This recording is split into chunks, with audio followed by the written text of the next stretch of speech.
जय श्री राम, जय माता दी। आज की हम इस वीडियो में जानेंगे जो भी डेट ऑफ बर्थ 1 से रूल करते हैं, 2 से रूल करते हैं, 3 से रूल करते हैं, उनके लिए आने वाला 2025 कैसा रहेगा। चलिए हम बात करते हैं नंबर 1 की। नंबर 1 से मेरा मतलब है चाहे वो 1 हो, 10 हो, 28 हो या 19 हो, वो सभी नंबर 1 से रूल करते हैं। हालांकि सब में कुछ डिफरेंस होता है, लेकिन यूनिवर्सल रूल सभी के लिए एक नंबर वाला व्यक्ति सूर्य को डिनोट करता है और 2025 मार्स यानी कि मंगल का साल आ रहा है। अब सूर्य जिसको हमने अपने राजा के प्रतिनिधि में किंग का दर्जा दिया है और मार्स जो कि सेनापति है, तो आप खुद ही समझ सकते हैं जब एक राजा को सुदृढ़ सेनापति मिल जाए तो वही जीवन में होता है जो कार्य सिकंदर ने अपने जीवन में किया था। जैसे उसने संपूर्ण विश्व को जीतने का परचम लहराया था, वैसे ही जब सूर्य को यानी कि राजा को एक सुदृढ़ सेनापति मिल जाए तो वो भी अपने जीवन में सभी जीत के आयाम तय कर सकता है। अब सबसे बड़ी क्या बात है, सावधानी, क्योंकि बिना सावधानी आप तरक्की नहीं पा सकते। सबसे पहली सावधानी स्वाभिमान और अभिमान का अंतर जानना है। दूसरी सावधानी कि अपनी वाणी को जितना मधुर हो सके उतना मधुर बनाना है। तीसरी सावधानी, आप एक बॉर्न लीडर हैं तो अपना व्यवहार और अपना आचरण उसी प्रकार एक लीडर की तरह रखें और साथ में साथ सूर्य देव की आराधना करें और साथ में मंगल यानी कि हनुमान जी की आराधना भी यदि आप करते हैं इस वर्ष, तो आपके जीवन में बहुत अधिक सफलता पाने के आपकी चांसेस बनते हैं। ये सभी आप पर निर्भर करते हैं कि आप अपने जीवन में कर क्या रहे हैं। यदि 1 नंबर वाला व्यक्ति अपने नंबर के अकॉर्डिंग प्रोफेशन बनाए हुए है, नंबर के अकॉर्डिंग कैरेक्टरिस्टिक्स बनाए हुए है, नंबर के अकॉर्डिंग बिहेवियर बनाए हुए है,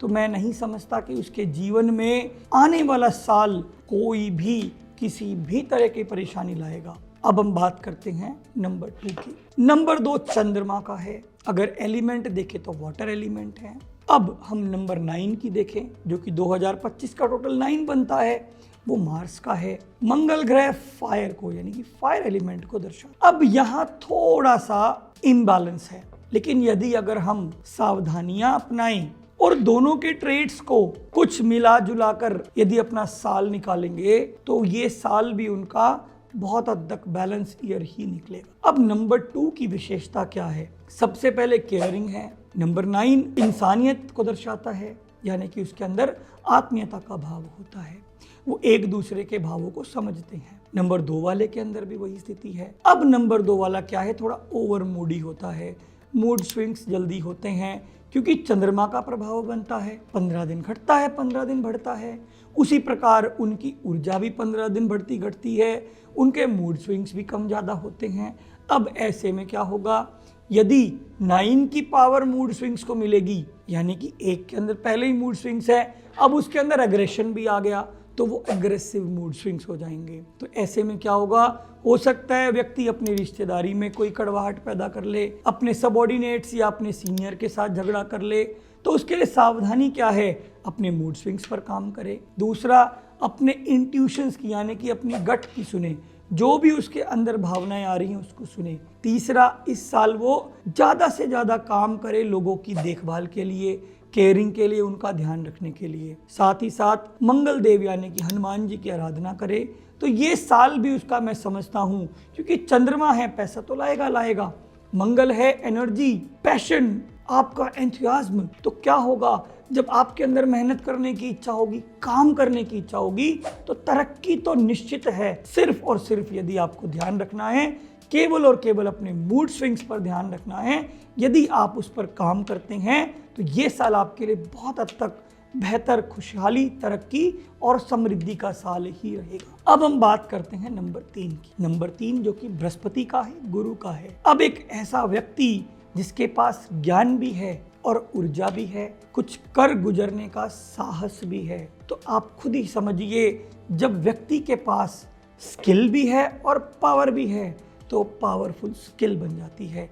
यानी कि ये ईयर आपका पावरफुल स्किल ईयर रहेगा। सिर्फ और सिर्फ जो आपको ध्यान रखना है वो यही रखना है कि आपको इस साल लथार्जिक नहीं होना। दूसरी चीज, हनुमान जी की आराधना करनी है। तीसरी चीज जो विशेष आपको ध्यान रखनी है, अपने ज्ञान का सदुपयोग करना है। यानी कि ऐसा नहीं है कि आपको जो ज्ञान है आप उसका प्रयोग ही ना करें। इस वर्ष जितना अधिक से अधिक आप अपने ज्ञान का प्रयोग करके लोगों का परोपकार करेंगे, लोगों की सहायता करेंगे, लोगों का मार्गदर्शन करेंगे, उतना ही अधिक ये साल आपके लिए खुशहाली, सुख, समृद्धि एवं वैभव लेके आएगा। अब अगर मैं तीनों को मिलाकर एक सिंपल प्रेडिक्शन दूं तो यही दूंगा कि इस साल एनर्जी का साल है। जितना आप अपनी एनर्जी को पॉजिटिव दिशा में लगा के रखेंगे, जितना आप हनुमान जी की आराधना करेंगे,